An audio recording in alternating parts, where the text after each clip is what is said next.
So, we'll continue studying our cases of endocrine pathology.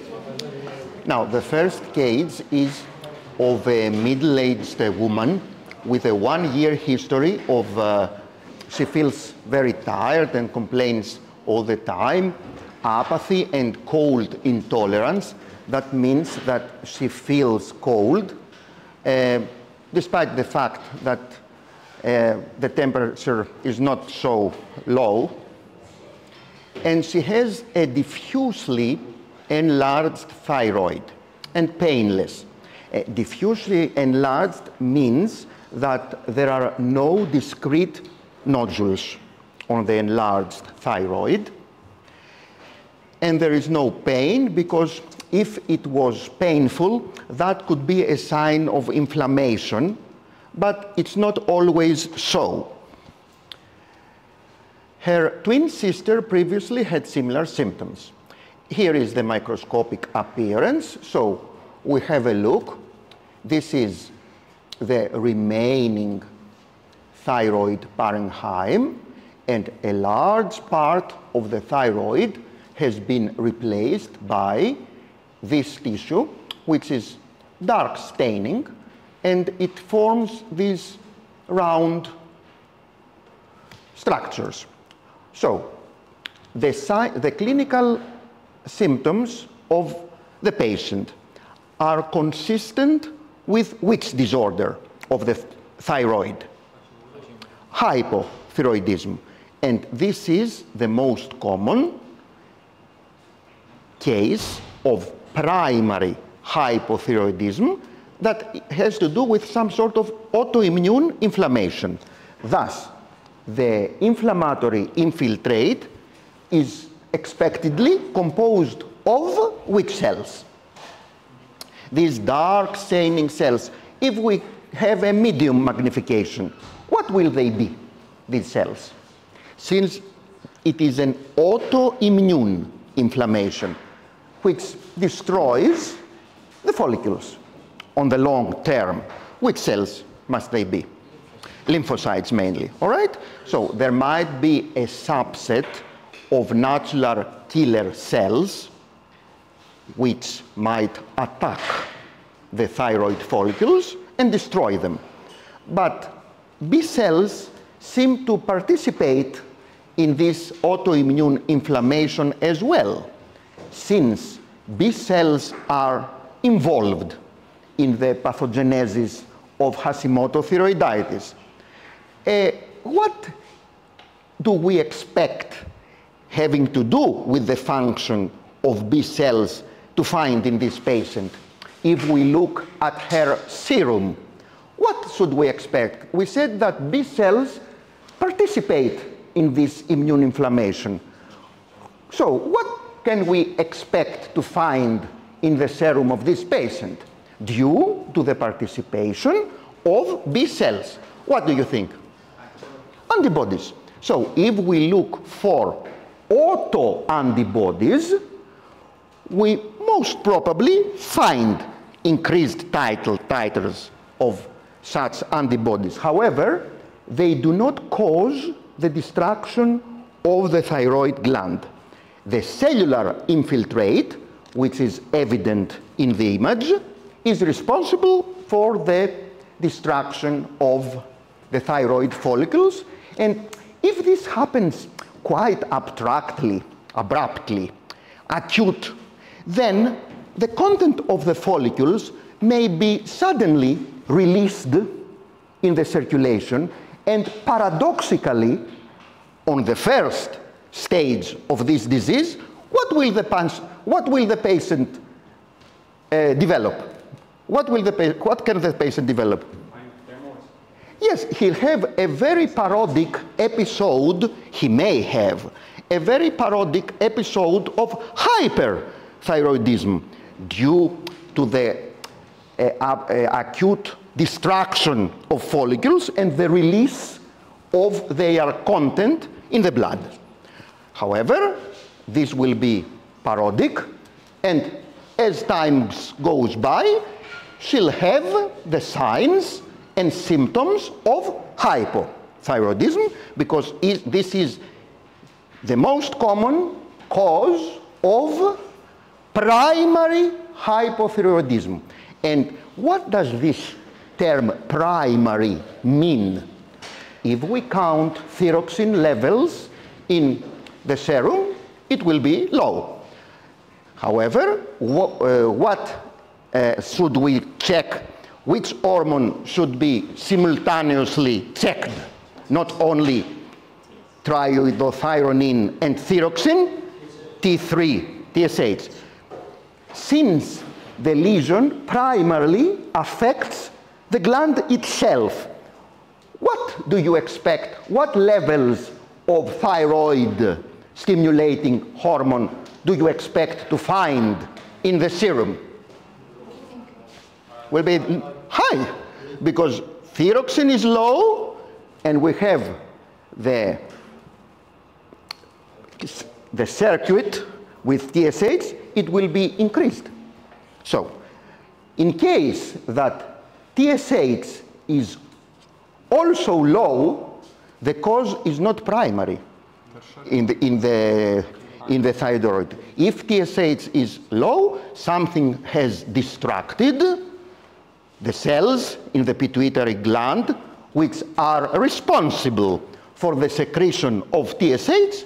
So this is not primary hypothyroidism, because the problem does not begin in the gland itself, but it begins in the pituitary. Perhaps a tumor of some area, we'll see in the next cases, such tumors may affect the hormone release of cells of anterior pituitary gland. So, one hallmark, yes, please. Can it also be tertiary hypothyroidism? I'm not sure. Tertiary, Yes. I'm not sure. From the hypothalamus. Theoretically, yes, but it must be very rare. It must be very rare. So, the hallmarks on the histological point are dense lymphocytic infiltrates within the parenchyma of thyroid gland.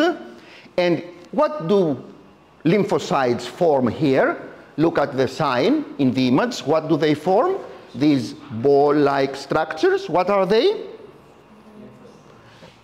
Lymphoid follicles, and rather activated. That's why we can identify their blastic centers, the round ones, all right? Not so densely chromatic as the mature cells, which are mainly T cells. T cells. Another hallmark is the oxyphilic metaplasia of the cells lining the follicles, thus transforming them into oncocytes. That means cells with increased amount of 2 pink cytoplasm full of mitochondria. And as time goes by, fibrous tissue will develop, and in the final stages, where virtually no secretion of thyroxine will happen, we'll just see an almost total replacement of the thyroid parenchyma by fibrous tissue. This will be the end stage of the disease. So, the autoimmune pathogenesis, a very central role for CD8 lymphocytes, because among the subsets of T lymphocytes, CD8 positive lymphocytes are responsible for what? So they are logically increased in the pathogenesis of this case. They are cytotoxic. That's logical, because what do? They attack the cells of the follicular, the follicular cells, and destroy them. You see here the ligand, fast ligand interactions. Of course, there is a role for CD4 lymphocytes and B cells, as we said before. And here are the autoantibodies produced by B cells. And we said that the final, the conclusion of the disease is thyroid atrophy. And of course, in this case, the patient must take the thyroid hormones exogenously, all right, on a regular daily basis. Here is another sort of thyroiditis. Can you see the cells predominating in this form of thyroiditis, which is most commonly related with post-viral infections? And if I remember well, it might be a painful thyroiditis. Let's have a look at the history. Heat intolerance, tremulousness, and tachycardia are signs of which condition? Hyperthyroidism. So this clinically could be the first stage, the parodic state of Hashimoto thyroiditis. It is a possibility, however, it's not the case here. What do we see? Here it is. A painful and diffusely enlarged thyroid.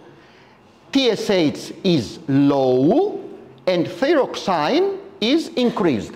So what does this tell us for the nature of, bless you, what does this tell us for the nature of this lesion? It's primary. That means something is wrong in the gland itself, not in the pituitary. And we have the microscopic appearance. Which cells predominate?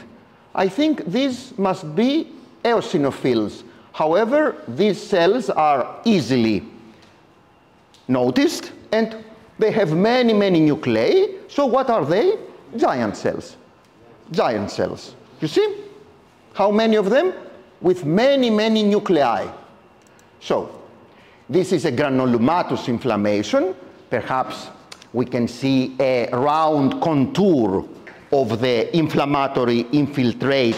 Thus, we call it granulomatous, because as probably you heard in the previous hour, a granuloma is a nodular aggregate of inflammatory tissue. And we have the giant cells, which are consistent with subacute thyroiditis, or de Kerven thyroiditis. The disruption of thyroid follicles causes the release of thyroxine, and there is a hyperthyroidism developing.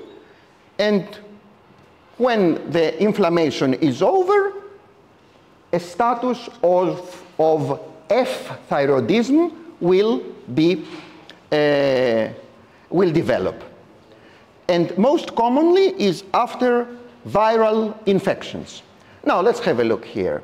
It's a young boy with a 5-month history of headaches which become worse. He is short for his age and he appears to be pre-pubertal, and this is the brain MRI. So we have a look here. What is most possibly the cause of his low height and the delay in the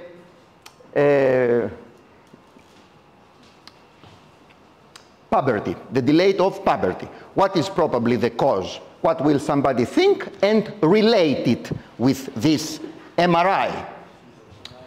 Yes, please. Yes, something that decreases the hormone production of the pituitary gland.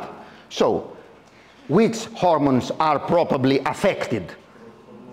Yes, the growth hormone primarily, and this causes the low height, and the two hormones having to do with the sexual development of the sexual characteristics of the patient, FSH and LH. Yes, that's right. And so if there is a tumor distracting the parenchyma of the anterior part of the pituitary glands, this may happen. So when we have a lesion in the pituitary, it may either produce increased amounts of a hormone and cause relative problems, or it can depress the secretion of hormones and have very low or absent hormones. Both can happen, having to do with what is the lesion composed of. In the present case, this lesion has nothing to do with the cells of normal pituitary gland parenchyma, because this is a calcified cystic mass, and when we see it histologically, we find squamous epithelium, and this is called a craniopharyngioma. It encroaches on normal adenohypophysis, and this leads to the decreased production of growth hormone and follicle stimulating and luteinizing hormones. So in this case, we had low expression of these hormones with the consequent symptoms in the patient. Now let's have a look here. Yes, please. The headache probably has to do with the size of the tumor, which may cause some increase in endocranial pressure.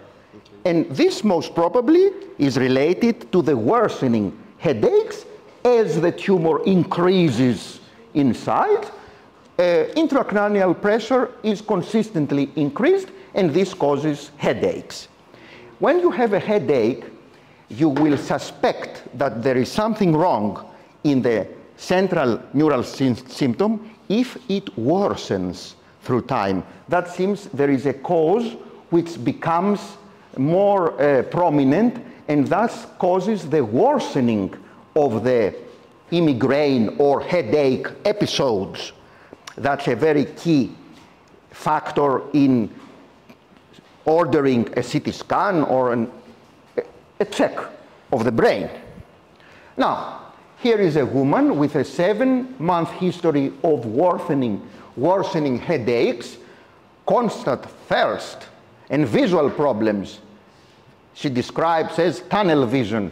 Tunnel means I cannot see, I see only in the front, not sideways, yes. Did we say in our lab exercise which fibers, optic fibers, are responsible for this type of vision? The ones they have? Yes. So, her serum sodium is increased, and so is the chloride level. So, if we look at these two electrolytes, and we find them, that they are increased in the serum. Apart from diseases of the kidney, if we think of endocrinology, of an endocrinology disorder, which hormone is responsible for these two levels of electrolytes in the blood? Which one? Aldosterone. Aldosterone does this. If we have increased aldosterone, sodium is retained and potassium is excreted. So here we have increased sodium, as you said, but there are no signs of hypertension, because if we have aldosterone, this electrolyte imbalance will cause hypertension to the patient. So one thought, of course, is aldosterone, having to do with the adrenal glands, but there is also another hormone that may affect this electrolytic imbalance. Which hormone can this be, which is not directly produced by the pituitary gland, but it is stored in the pituitary gland. Which is this hormone? What do you think? ADH. The ADH. So, if there is a lack, an absence of ADH, we have increased urination. That's why the patient is thirsty. She wants to take liquids. And of course, since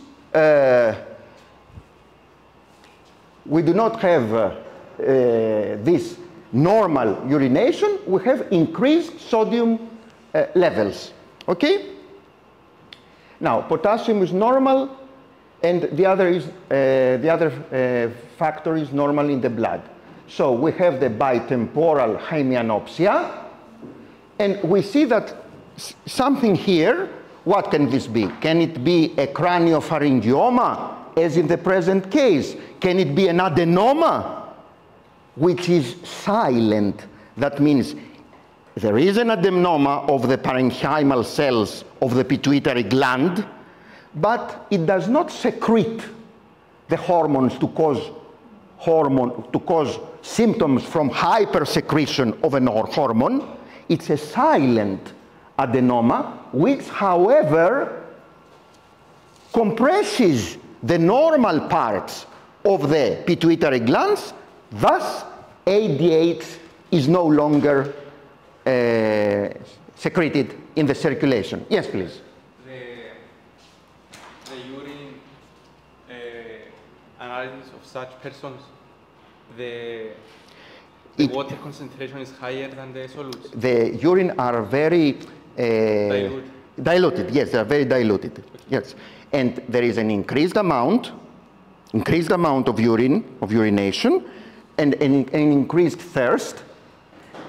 All these are due to the lack, to the absence of the hormone. And this clinical syndrome is some sort of diabetes, which has nothing to do with the regular diabetes. This is called diabetes insipidus, and is characterized by hypernatremia due to the loss of antidiuretic hormone secretion. But here the problem is central. It has to do with the hypophysis, because the problem could be in the kidney. That would be another case, not the one we examined today. So we explained the bitemporal hemianopsia due to the compression of the optic chiasm by this mass, which could be either in the region of the sila, a craniopharyngioma, or a silent pituitary adenoma. And have a look at the size, which is of crucial importance. If it is less than 5 centimeters inside and non-invasive, a craniopharyngioma has a good prognosis. Adenomas are slow growing and generally non-invasive, and they also have a very good prognosis. Now here, a 35-year-old man with a change in his appearance, with coarse facial features and gloves that no longer fit, all right? And perhaps he needs a hat of an increased size compared to the one he used to wear.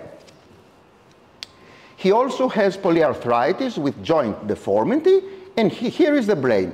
What do we see here? Of course, we have a mass which we count, and since it is less than 1 centimeter in its maximum diameter, it is most probably a microadenoma. It is not cystic in nature, as you can see from the consistency of the lesion in...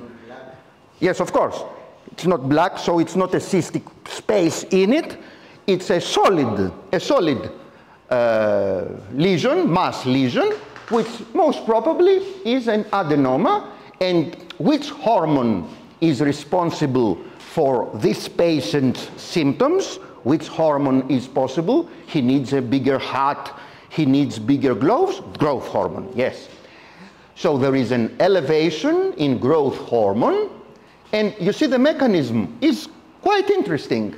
It stimulates the hepatic production of insulin-like growth factor, and this may cause a secondary diabetes mellitus with abnormal glucose tolerance. Why is this a secondary? Because the problem does not begin in the isolates of Langerhans themselves. The problem is somewhere else. However, due to the secreted cytokine or the secreted factor, insulin-like growth factor, we have a secondary development of diabetes. So we understood that the patient had acromegaly and hyperostosis, bone enlargement, and if the patient was a child, that could cause a gigantism, all right? This very rare, I would say, clinical symptomatology. Now, here we have a 23-year-old girl who is going to have her first baby, and unfortunately, the placenta is torn. She has placental abruption. She cannot lactate postpartum. She has amenorrhea, lethargy, hyperkalemia, and hypotension. The causative lesion is shown here. You see here, there is no tumor in this case. However, what color is the hypophysis? What color? This looks like hemorrhagic necrosis. So something must have destroyed the pituitary gland with a rather unfortunate outcome. So this is a syndrome, Sheehan syndrome, with a postpartum pituitary necrosis.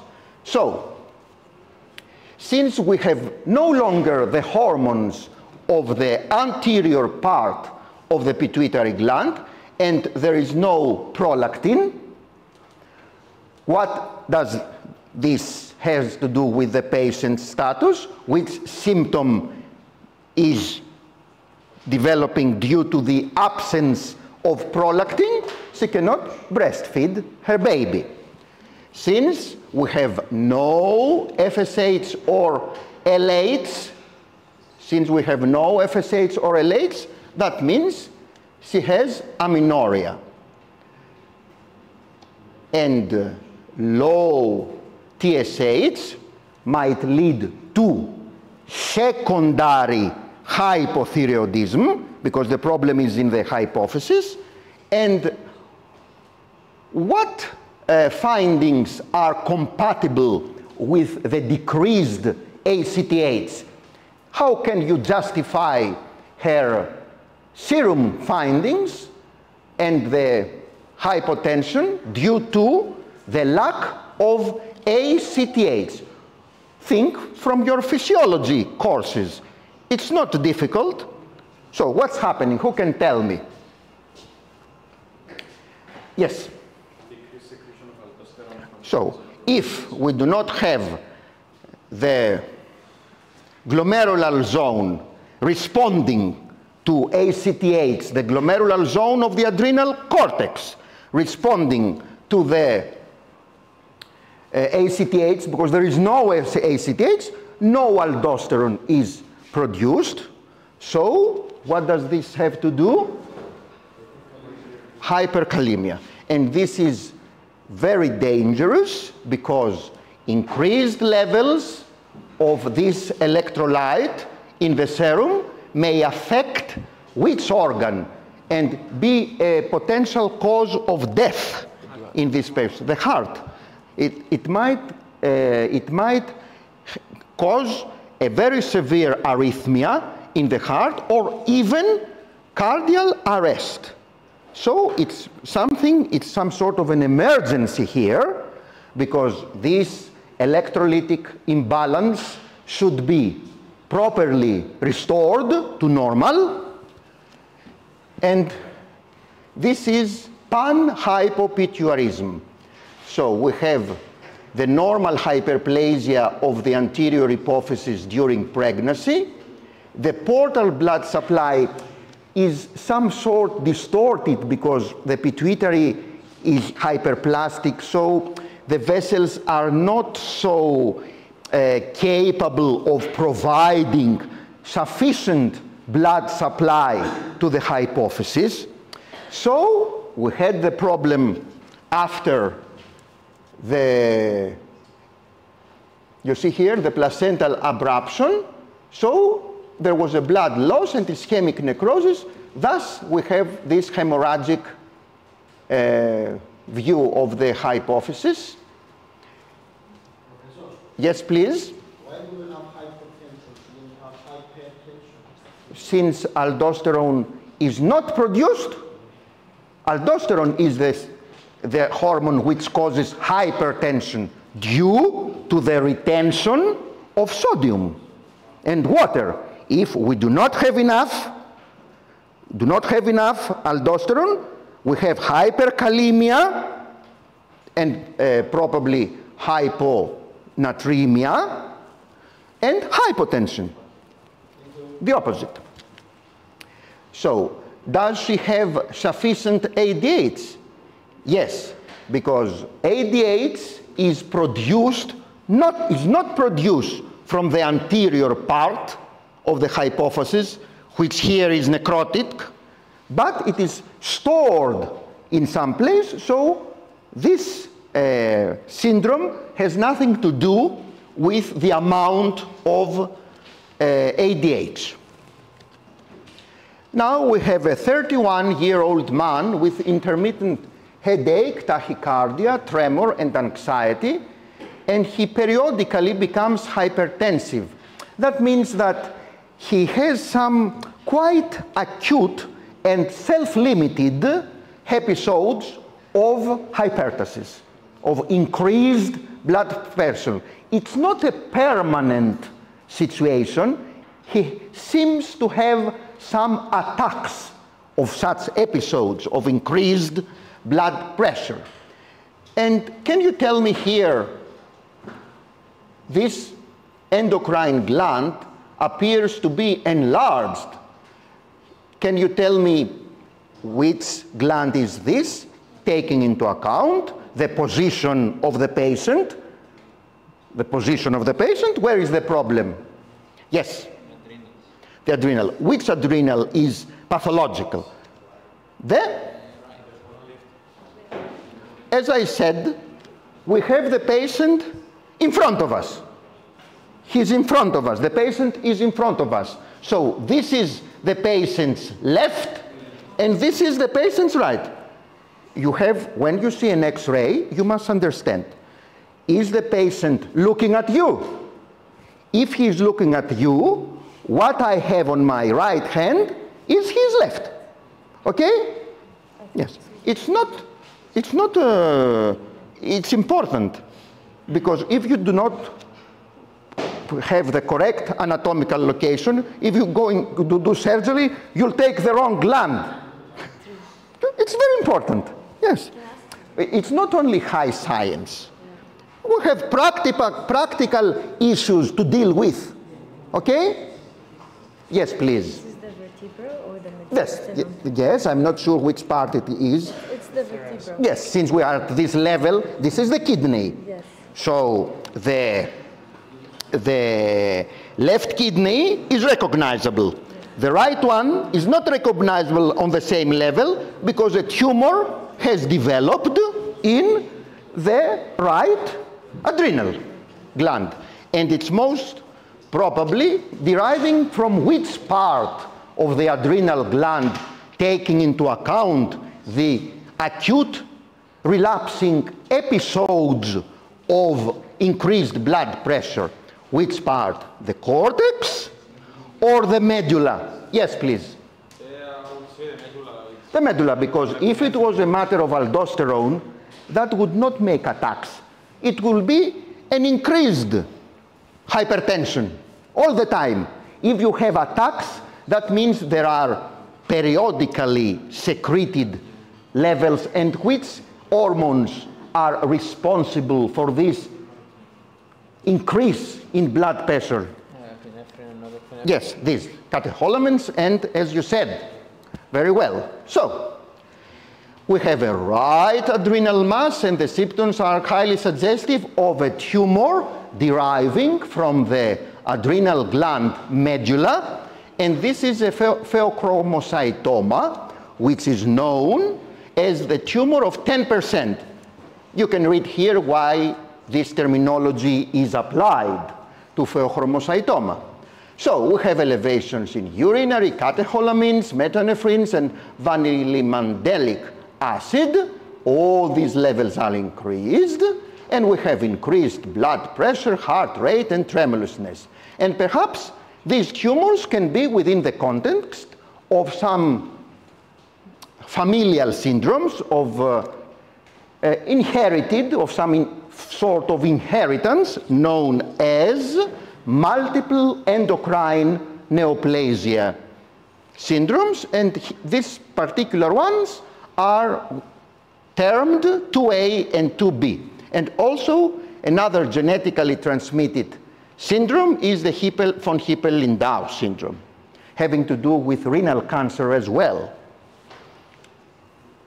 50-year-old man with dysphagia has a left lateral neck mass and absent activity of left cranial nerves, 9, 10, and 11. A left parapharyngeal space is resected. Any idea, left parapharyngeal, any idea what structure is here neighboring the cofaction of the carotid? Do you remember from anatomy what structure is that? Yes. Say it again. The receptor, yes. What is the crack? Regulates blood pressure. Which controls blood pressure, yes. Isn't it the carotid body? Is this the name? Yes. Because that's a tumor of the carotid body. And it is composed of neuroendocrine cells, which, however, are not epithelial, meaning that they express markers of neuroendocrine differentiation immunohistochemically, such as synaptophysin, chromogranin. However, they are negative, totally negative to pancytokeratins, to markers of epithelial differentiation. So this is an absolutely neuroendocrine tumor with no signs of epithelial differentiation. It's quite similar to the previous tumor. However, it is outside the adrenal gland medulla. So, thus, it is termed paraganglioma. Paraganglioma, all right? It arises in the carotid body. It rarely produces significant amounts of catecholamines. Yes, it looks like the pheochromocytoma, but it is outside of the adrenal gland. And this body is a chemoreceptor for oxygen and carbon dioxide to stimulate brainstem respiratory centers in the central nervous system. Look here, the normal, have a look. This is the normal adrenal cortex, and this is the normal adrenal medulla. We can see in this surgical specimen of the resected adrenal gland that there is a tumor. Have a look at the tumor. Here it is. Let's have a look at the history. Poorly controlled hypertension has this incidental adrenal lesion, and he has hypokalemia. And what would be the diagnosis if he has glucose intolerance and osteoporosis? What if there are no other associated findings? So, think, what will be the hormonal disbalance to be responsible for hypokalemia? Hypokalemia. Which hormone has increased activity in the patient so as to justify the low calcium in the serum. This is a sort of primary tumor. We have the lesion in the adrenal gland itself. So what can this tumor secrete in increased amounts? One thought is aldosterone. The other is cortisol, because don't forget that cortisol shares some receptors with aldosterone. So increased cortisol can be a cause of hypertension as well. It's not necessarily an adenoma hypersecreting aldosterone, and furthermore, cortisol leads to another endocrinological disbalance having to do with the pancreas and the glucose intolerance. Cortisol is a diabetogenic hormone. It causes diabetes mellitus. All right? So all this is related to the development of the adenoma. Could this be a carcinoma of the adrenal cortex? If we find clear signs of invasiveness or even better metastasis, of course, this would prove the malignant nature of this tumor. However, carcinomas rarely cause syndromes having to do with hyperproduction of hormones, because logically they are composed of not well and functionally differentiated cells like adenomas, because an adenoma is a benign tumor, and this is more close to the normal adrenal cortex. So it is more logical that an adenoma produces increased amounts of hormones than a carcinoma. In order for a carcinoma to produce such levels of glycocorticosteroids so that it causes a Cushing syndrome, it must be 1 kilo. It must be a very big tumor. This is a logical explanation. It does not apply to all cases. And as we finish now, let's talk at the clinical investigation of patients with Cushing syndrome. The round face, increased fat tissue in the center of the body, a weakness in the proximal muscles having to do with the patients finding difficulty in raising from the seated. When they sit, you tell them to get up. It's not easy because they have weakness in the proximal muscles of the abdomen.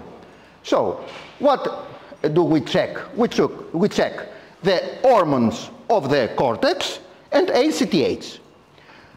If the problem is primary in the adrenal cortex, we'll have increased levels of glycocorticosteroids. However, ACTH will be low.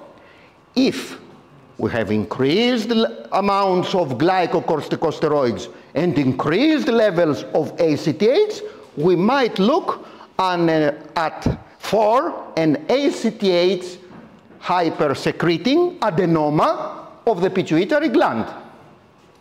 What else do we think? If the patient takes glycocorticosteroids exogenously because he is treated for an autoimmune disease, and after taking all these possibilities into account, and we find nothing. We find nothing in the adrenal cortex, nothing in the pituitary gland, nothing in the patient's clinical history. What shall we think then? What can be the cause of a Cushing syndrome if all these possibilities are excluded? You know it? A paraneoplastic syndrome. He might have a cancer somewhere, and the cancer secretes a substance that enters the circulation and acts like ACTH. And this causes the increase of glycocorticosteroids. It could be a small cell lung carcinoma or other malignant tumors. So, when you exclude primary or secondary endocrinopathies, always look for a cancer in the patients which may be related to this hormonal imbalance. Yes, yes. I don't understand why other carcinomas can produce all these hormones. Why is the carcinoma in the pituitary itself is not likely to produce? Yes, because if there is, first of all, a true carcinoma in the pituitary gland is practically undescribable. All pituitary glands are adenomas, virtually all. So they can function. However, if there is a tumor with neuroendocrine differentiation, it has nothing to do with the site of origin. That it does not mean that there are cells like the ones in the adrenal gland. That's why if you look for ACTH, the normal one, the one secreted by the pituitary gland, you may not find it increased because it will be a substance that will act like ACTH without having the same structure. Thus, it is produced from foreign cells, malignant cells. It acts like ACTH, but you may not find it increased in the blood. So you have to look X-rays, you have to have CTs, X-rays, and see if the patient has a cancer somewhere, okay? Yes. All right, thank you very much. We'll continue our last cases next Monday. Can I ask you something? Yes, of course. Just a moment, please.